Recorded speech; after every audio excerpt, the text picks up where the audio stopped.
बेटी।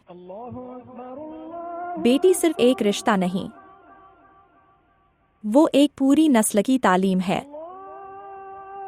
उसकी तालीम सिर्फ किताबें नहीं,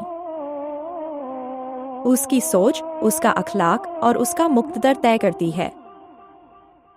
लेकिन सोचिए, क्या हम अपनी बेटियों को सही जगह भेज रहे हैं?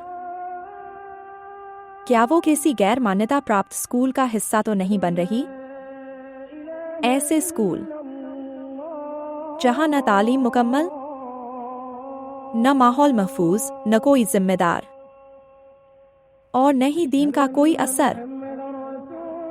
तो आइए अपनी बेटियों को दें एक महफूज, इस्लामी और भरोसेमंद तालीमी माहौल।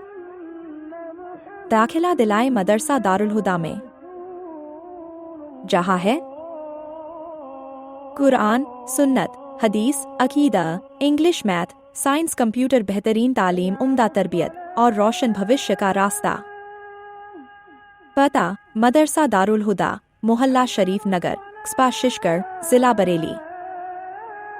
आज ही संपर्क करें 9897488409 पर और अपनी बेटी का कल महफूज बनाएं।